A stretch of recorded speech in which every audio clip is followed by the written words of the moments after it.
Hey guys, welcome back to Breakfast and Bible. For those who are new, Breakfast and Bible is a series that I started on the channel to basically look at what it means to be a woman of God. I had lots of different motivation for why I created this series, but essentially, I just wanted to go back and see what the Bible actually says about being a woman of God. And so some of the episodes are focused on a specific woman, some are focused on more general concepts and themes.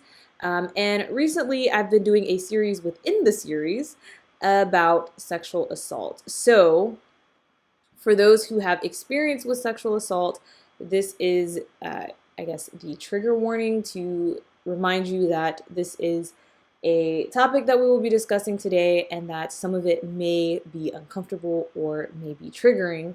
And also for me to express my empathy.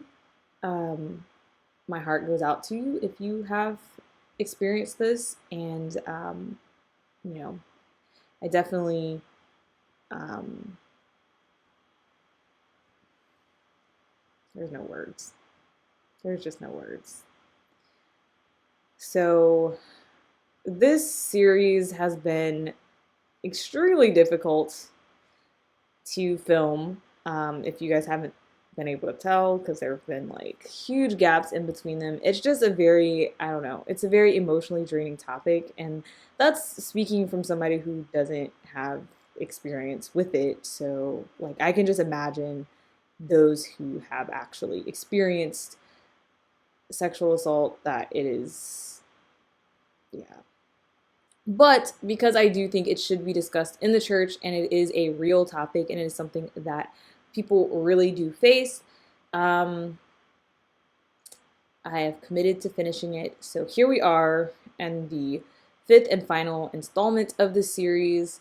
Um, and I'm sorry that this didn't come out on a Sunday like they normally come out on Sundays, but I don't know. Life happened, and I filmed the episode, and then I didn't like it, so I'm refilming it, and that's why it didn't come out on Sunday.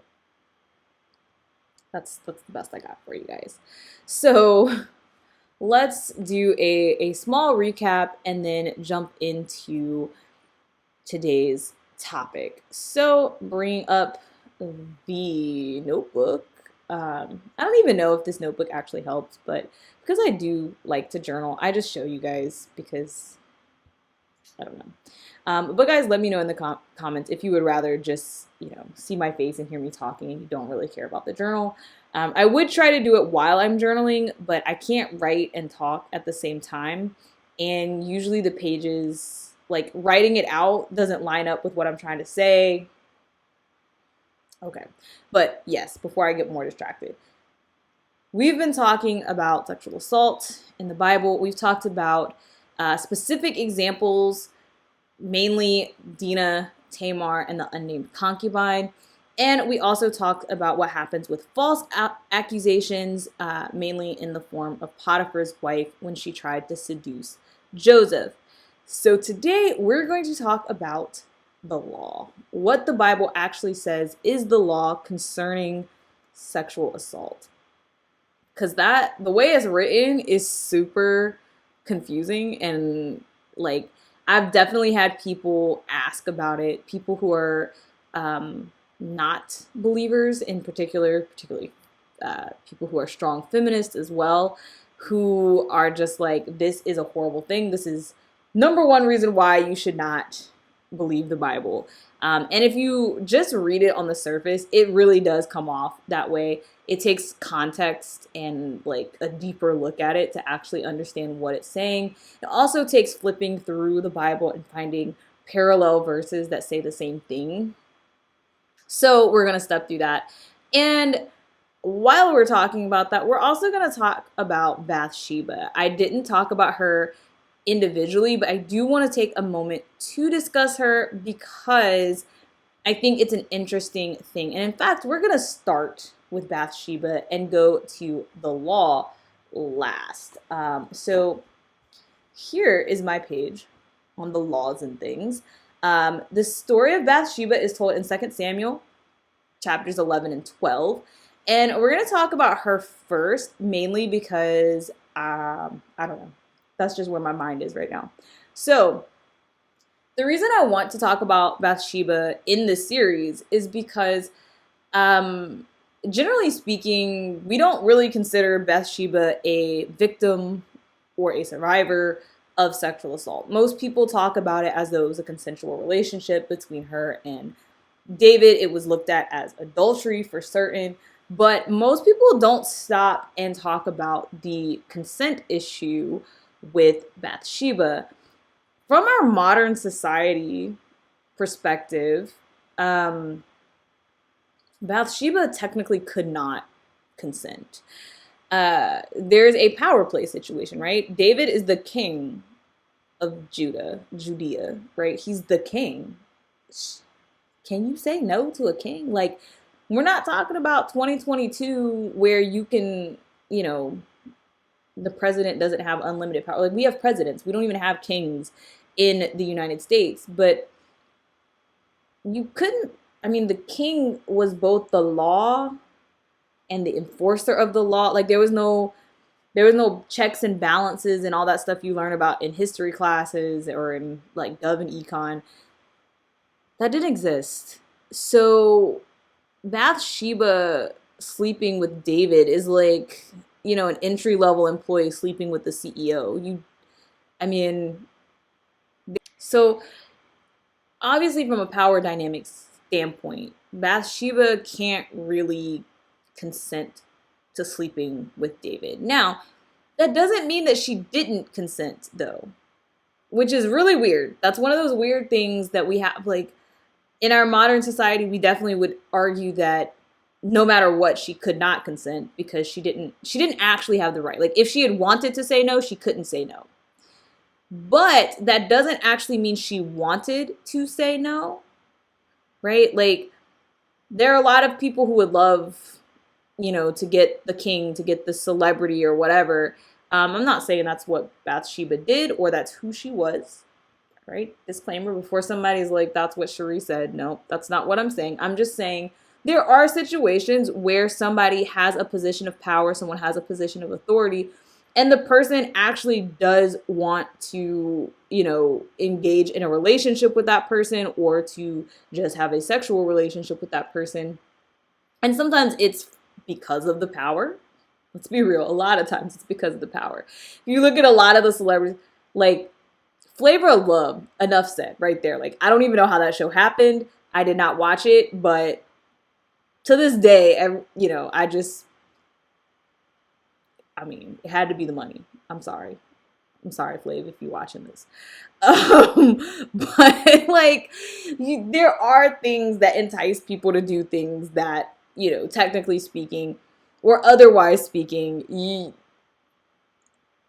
don't really understand how that happened, right? So in today's society, you definitely have situations where you have CEOs, powerful people where you will have someone who would throw themselves at that person, for lack of a better phrase, because they want power, because they want money, or just because they want to be able to say they did it, right? And so there's that. Whether that is what Bathsheba was on or not is something that is not mentioned. I don't necessarily, I don't know, it's counter to what you're taught biblically. I mean, we got to remember, Bathsheba is like in the lineage of the Messiah, right? So it's like a weird thing to be like, yo, Bathsheba was trying to climb the ladder of success, all right? She was over here scheming. Like, it just seems like a weird thing for someone who would be in the lineage of Christ. Obviously, God chose the second child of Bathsheba and David to be the king, which was Solomon. Though they did lose their first child, which again, it makes you question where Bathsheba's head was, because God actually punished both of them. Though, again, technically neither of them were punished according to the law that we're about to read. So I have no answers, honestly, but I did want to bring Bathsheba up because I feel like people don't talk about it. And when you don't talk about it, it makes it seem like it's a conspiracy or you're trying to cover things up or whatever. And I just wanted to throw it out there. I don't really know where Bathsheba fits in this. Was she sexually assaulted? Did she actually consent? Did she go along with it because it would make life easier? Did she, was she like, yo, I'm about to move on up and get the king? Like, where was Bathsheba's head at? I don't know. And we probably won't know until the kingdom. But this is just my little moment to say that I recognize that there's a big old question mark on top of Bathsheba and the question of whether or not this is another example of sexual assault in the Bible. It would also explain why David struggled so hard to discipline his own son, because he wasn't right either. But anyway, we're going to leave Bathsheba alone. We're going to pray on that. And again, answers forthcoming in the kingdom from the Father himself, because that's the only person who can answer that question. Let's go to the law. The official law about what should happen in the case of sexual assault is told in Deuteronomy chapter 22, verses 23 through 29. And it is a rough passage. When you read through those verses, it's something else. So I'm going to go there and I'm going to read it, because first time I filmed this, I read it, I didn't like it. Then I filmed it again and I didn't read it and I didn't like it. So I'm going to read it again, because honestly, only reading it out loud can do justice to the amount of cringe that comes when you just first hear it and don't go into depth. So let's read this. Starting in verse 23. If a damsel that is a virgin be betrothed unto a husband, and a man find her in the city and lie with her, then ye shall bring them both out into this gate of that city, and ye shall stone them with the stones that they die. The damsel, because she cried not, being in the city, and the man, because he hath humbled his neighbor's wife. So thou shalt put away evil from among you. But if a man find a betrothed damsel in the field, and the man force her and lie with her, then the man only that lie with her shall die. But unto the damsel thou shalt do nothing. There is in the damsel no sin worthy of death. For as when a man riseth against his neighbor and slayeth him, even so is it this matter. For he found her in the field, and the betrothed damsel cried, and there was none to save her. If a man find a damsel that is a virgin which is not betrothed, and lay hold on her, and lie with her, and they be found, then the man that lie with her shall give unto the damsel's father 50 shekels of silver, and she shall be his wife, because he hath humbled her. He may not put her away all his days. Y'all, I remember the first time I read that, and I was like, say what? No. What? Okay, but let's get into the context. So let's start with this question about the city, the country, the field, and the city. This first example is about, it's basically split. It's kind of split into 3 parts, but it's really split into 2 parts. So the first section is about a woman who is betrothed, which essentially means she's already married. So this is, particularly egregious because you're not only sinning against the woman, but you're also sinning against her husband. And then the second portion, or the latter portion, is about a woman who is not betrothed. So within this first section, it's broken into 2 parts where it talks about the woman being found in the city and the woman being found in the field. And when you first read it, it sounds like if a crime happens in the city, it's not really a crime because she should have called out, which sounds very like victim blaming-ish in our 2022 mindset. And if it happens in the field, then we're going to call it a crime. However, if you pay attention to the wording and you actually think about what's being said here, It is actually about things that happen in a populated area versus things that happen in a remote area. And it's actually not about two instances of sexual assault. And I'm going to show you why. So in verse 23, it says that the man found the woman in the city and lied with her or lay with her. But when you get the second case in verse 25, sorry guys, I lost my place for a second. In verse 25, it says, if he finds her in the field and he forced her. So there is a key difference here that we're being told in verse 25, it's talking about force. 23 is not about force. And they give us this clue about the city and saying that she didn't cry out. And again, in shallow reading, it sounds like, oh, if she is not crying out, or if she, blah, blah, blah, then it's, if it was in the city, she should have done more. But that's actually not the case. So what's happening here is the first situation is actually a case where a man and a woman have gotten caught in a position they should not be in. The woman is betrothed, and the man she's with is not her betrothed. And, that's adultery right there, just period. If leaving out anything about sexual assault, this is adultery. And if you got caught in that situation, both you and him were supposed to die. That was the punishment of adultery. And that's actually stated right before we get into this in verse 22. So both the man and the woman were supposed to die in the case of adultery. So you've been caught in the act. What's the first thing to come out of your mouth? I didn't do it. He forced me. I wanted no part in this. I was minding my business. That is what this is about. This is Potiphar's wife claiming that Joseph tried to assault her all over again. What it's saying is that this is one of those situations where there was actually no assault.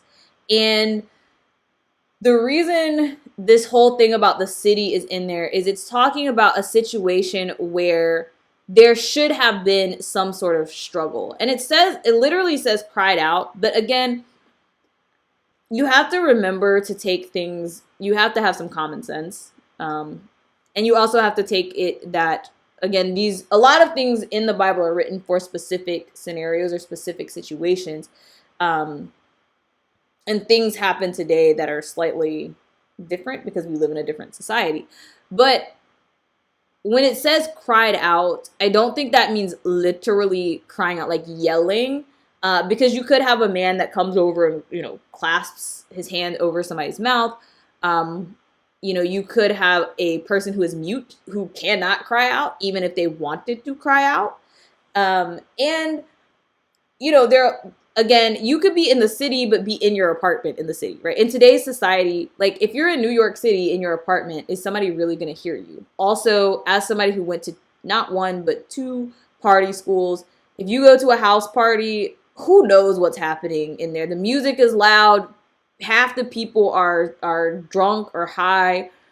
A lot of stuff could happen and nobody would know what actually happened. But this is basically talking about a situation where there should have been a witness and there was not. There was no commotion. There was no sign of struggle. And so they're going on the assumption that this was a consensual act.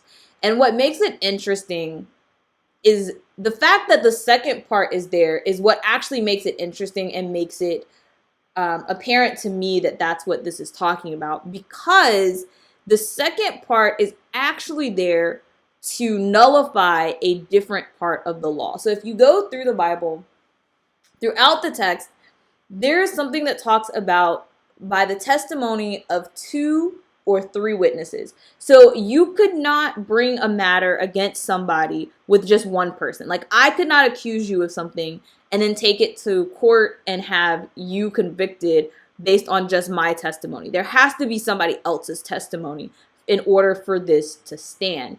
And some of that was to try to prevent, conspiracies and, like, I don't like you, so I'm gonna try to get back at you, et cetera, et cetera. And this is followed throughout the Bible. You even see this with God himself even with the Gospels, right? We don't just have one testimony of what Christ did. We get four. You see this throughout a lot of things. A lot of things are repeated, right? Even with, Daniel, a lot of the symbolism in Daniel is repeated in Revelation. Revelation calls back to Daniel.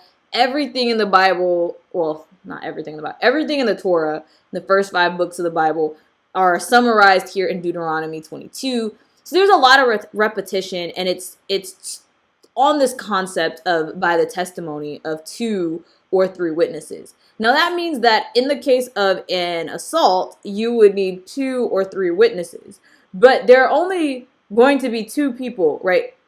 Generally speaking, if someone is assaulting someone, there are only 2 people here, unless it's very violent and there are multiple people assaulting someone, but we're not going to go down that path. But the same concept is gonna hold, is that you're going to have the person who is actually assaulted, and you're going to have the person who did the assaulting. The person who did the assaulting is not going to confess and say, yes, I did it, right? So you only are ever going to have one witness that's going to say, this is what happened to me.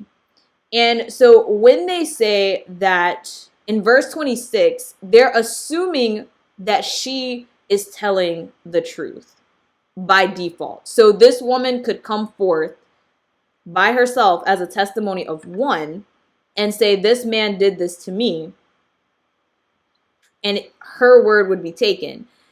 And this is interesting because, one, like I said, it's breaking tradition with the rest of the Bible, the rest of this principle that you have to have multiple witnesses.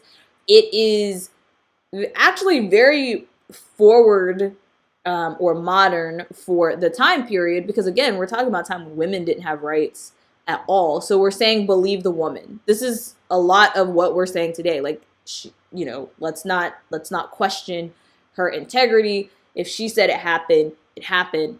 So this was a protection for her, and it's in a contrast with this other section, because it's trying to do this balance, as I talked about in the last section. We don't want false accusations, but we do want to believe people when they come forward.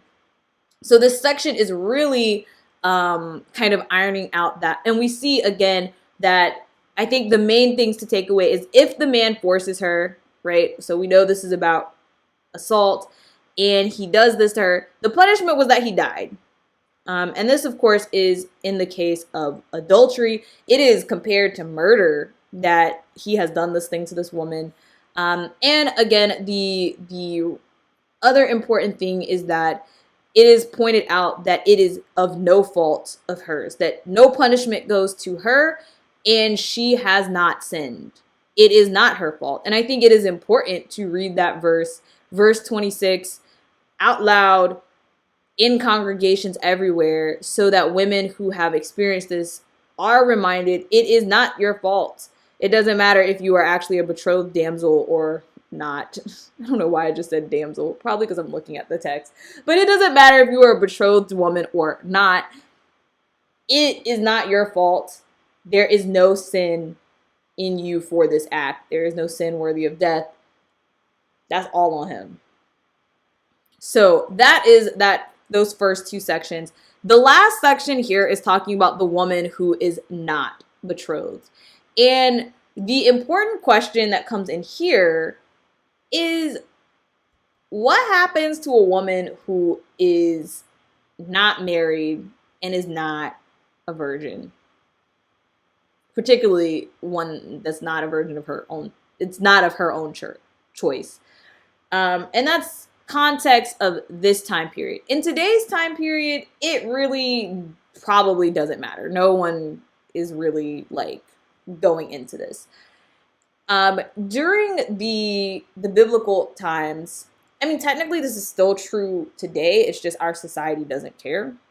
But during biblical times, virginity was important. It's stressed more for women than for men, which is sexist. But the reason it's stressed more for women than for men, there's two parts to that. One, as much as we would all like to pretend that polygamy is not okay, I mean, it's not okay, but it's not condemned in the Bible. There are no positive portrayals of it in the Bible, and the New Testament says that a leader is a man with one wife, and there are verses that warn you not to take too many wives. But polygamy was in fact allowed. And so it was very possible that a man could marry his first wife, do whatever he did, and then when he married his second wife, obviously he would have had sex before. And so there's that. The second thing is that the marriage was a covenant. Marriage is a covenant. And all the covenants discussed in the Bible, particularly those between God and man, involve the shedding of blood. So if you go back and you look at any of the covenants that are made, whether it's between God and Noah, between God and Abraham, the Messiah dying on the cross, there is bloodshed. There is a sacrifice given. Circumcision requires the shedding of blood. The covenant is sealed with blood. The covenant between man and woman for marriage is representative of the covenant between God and the church. So it is a covenant that is sealed with blood. Now, I'm not saying if you got married and there was no bloodshed, you're not in a covenant. That's not what I'm saying. But symbolically, the blood represented the covenant. It was the sealing of the covenant. And that's why it was so important. Now, of course, in today's society, we know that you could actually be a virgin and not bleed. That does happen. I'm not an expert on that, but I've been told that that's what happens. I've been told that that can happen. I don't know. But that's why there's an emphasis on virginity throughout the Bible and throughout the older time periods. There's again, this could go off into a whole nother topic, but I'm gonna try to keep it concise. So when a woman was not a virgin, you technically couldn't seal the covenant. Men were not as quick to marry these women or to pay the bride price, which was money that was owed to the family when they took the daughter. Now, again, we could go off for days talking about that by itself, but here we want to focus on the fact that it made women unmarriable or less likely to get married. And that was really problematic because back then women didn't have a whole lot of rights. You couldn't do a lot of the things that we can do today. We see this in the book of Ruth. They were destitute, right? What was going to happen to them? They had to have a man to take care of them. And so if you were a woman and a man came and assaulted you and left you, then you could not get married, or it was unlikely that you would get married or that you would find a good husband, and you couldn't provide for yourself. So that would really suck. I mean, that sucks. The trauma sucks by itself, but then now you have all this other stuff that sucks even more. So the punishment was that the man had to pay the bride price and he had to marry her and could not put her away. That sounds horrific. No one wants to marry their rapist. That sounds absolutely horrible.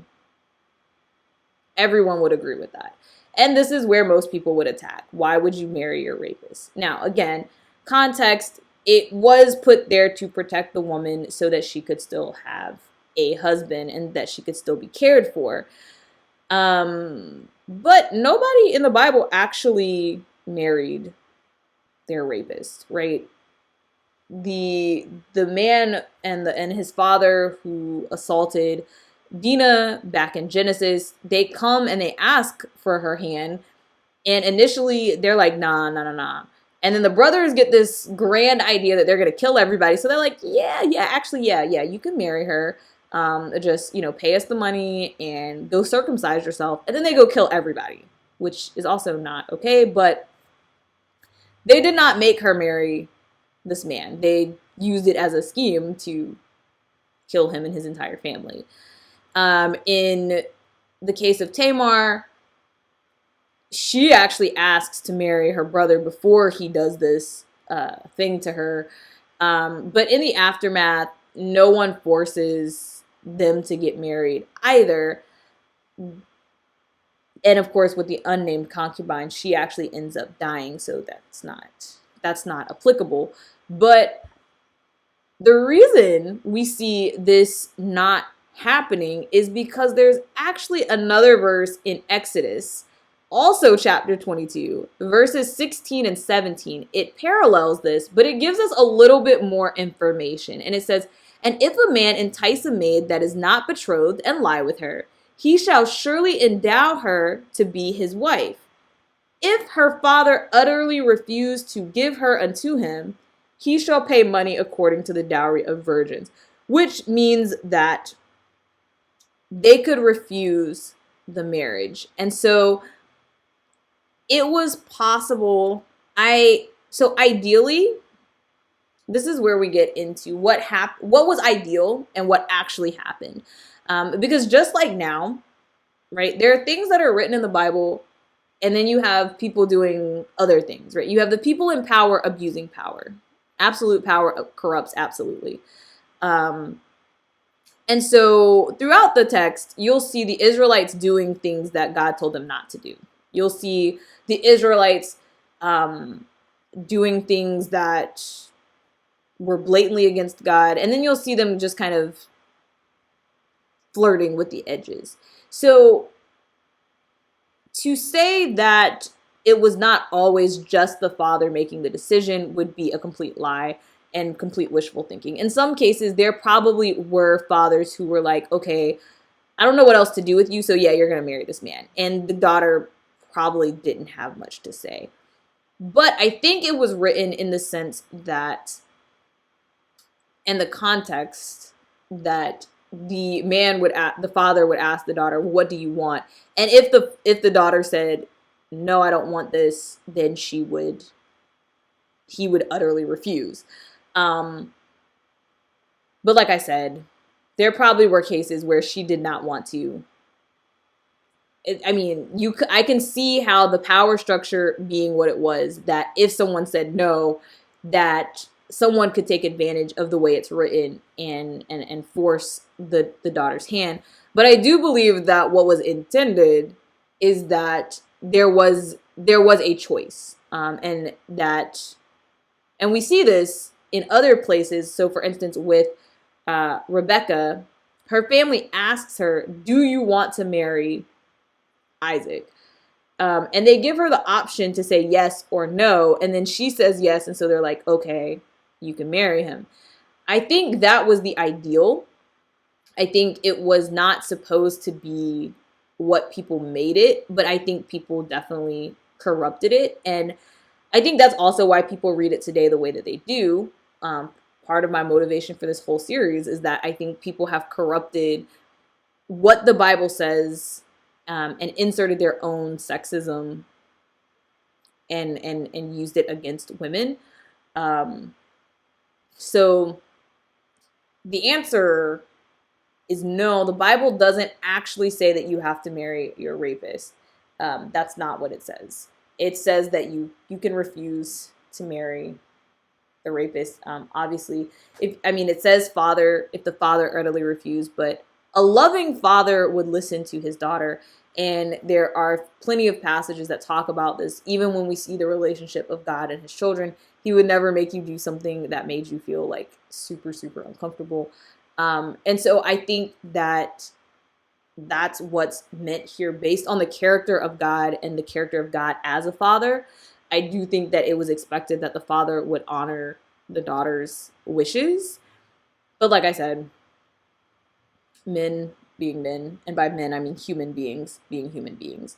I don't know that was followed to the T, but biblically speaking, we never see an example of someone actually being forced to marry their rapist. And I wanted to clarify that. So that is the messy, messy law that is there. As you can see, when you stop and look at it, it does condemn sexual assault, it uplifts the woman. It says that it's not her fault. It provides some form of security that in that day and age and in that society was actually probably more modern and more forward thinking than the societies around it, but sounds a little unpleasant today. You know, you kind of like, why couldn't he have said the man will give her her own house and let her live out her days in luxury? But, you know, it is what it is. And so, uh, yeah, that is that. Going into the new year, we will be on to a new topic. Um, if, yeah, that's that. See you guys next time.